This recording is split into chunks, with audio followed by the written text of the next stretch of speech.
Cocoa TV cartoon animation stories. Bhola उल्लू चला दावत खाने।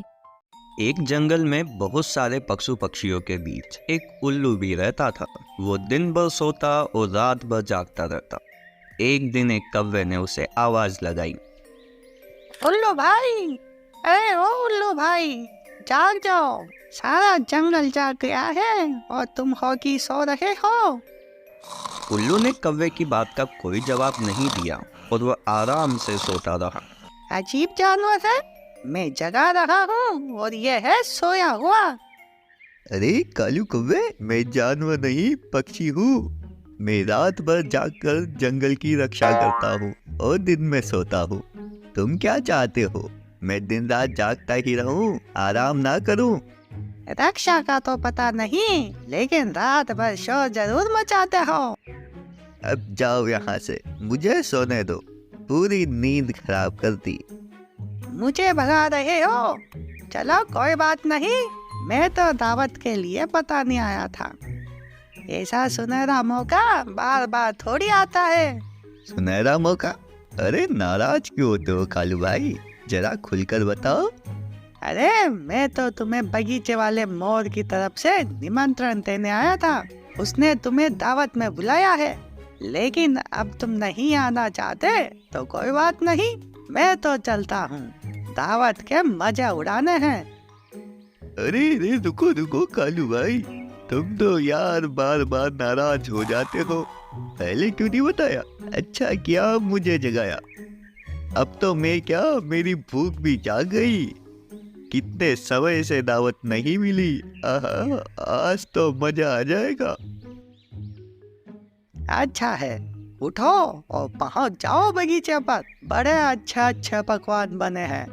ठीक है, मैं चलता हूँ, तुम आ जाना। इतना कहकर कौवा तो वहां से उड़ गया, लेकिन उल्लू के लिए मुसीबत खड़ी हो गई। अरे कालू भाई रुको, मैं भी आ रहा हूँ। कौवा उड़ते उड़ते आगे निकल गया। अब उल्लू जैसे ही आगे बढ़ा, उड़ते उड़ते वह एक पेड़ से टकरा गया। दरअसल दिन में उसे कुछ दिखाई नहीं दे रहा था। अरे मैं तो दावत खाने जा रहा था, यह पेड़ कहाँ से बीच में आ गया? आया तो आया, मुझसे ही टकरा गया। उल्लू वहां से फिर उठा और आगे चला। उड़ते उड़ते उल्लू को बगीचा तो नहीं मिला, लेकिन वो एक बड़े से पहाड़ से टकरा गया। अरे ये पहाड़ इतना बड़ा हो गया, लेकिन अकल एक पैसे की भी नहीं। इतने नेक काम के लिए जा रहा हूँ और यह मुझसे ही टकरा गया। अरे कोई इसे समझाओ, मेरे रास्ते से हटाओ, मुझे दावत में जाना है। अरे उल्लू की दुम, किस मिट्टी के बने हो तुम?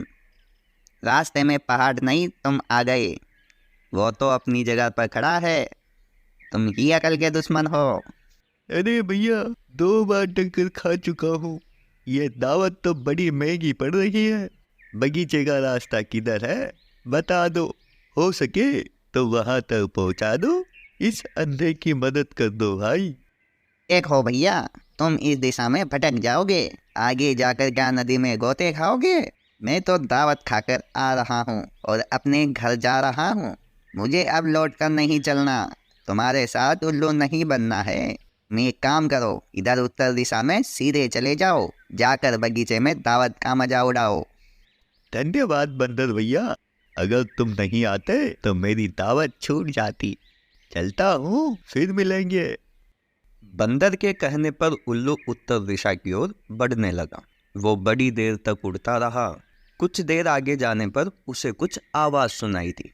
उल्लू तेजी से नीचे उतरने लगा, लेकिन वो नदी के पानी में जा गिरा। अरे ये क्या हो गया? मैं तो दावत खाने आया था और यहाँ तो गीला हो गया। तभी पानी में से एक कछुआ निकलकर बाहर आया और उल्लू की हालत देख फरमाया, उल्लू भाई, ये क्या गजब कर रहे हो? पक्षी होकर नदी में गोता लगा रहे हो? भैया, मैं तो इसे बगीचा समझ दावत खाने नीचे आया था। एक बंदर ने मुझे यही रास्ता बतलाया था। अरे उल्लू भाई, इस बंदर ने तुम्हें उल्लू बनाया, मेरा मतलब मूर्ख बनाया। इस ओर तो पानी पानी है, आगे कहाँ जाओगे? अरे कछुए भैया, क्या तुम्हें बगीचे का रास्ता मालूम है? मुझे वहां तक ले चलो। अब मैं थक गया हूँ, इससे ज्यादा नहीं उड़ सकता। अरे उल्लू भाई, अगर मैं तुम्हें वहाँ लेकर चलूँगा तो पहुँचते पहुँचते कल हो जाएगी। अब तुम एक काम करो, वापस अपने घोंसले में चले जाओ। हाँ कछुआ भाई, तुम सही कह रहे हो, अब मैं भी थक गया हूँ। उल्लू वहां से वापस उड़ता है और उड़ते उड़ते जैसे तैसे अपने घोंसले तक पहुंचता है। ये दावत तो सचमुच महंगी पड़ गई।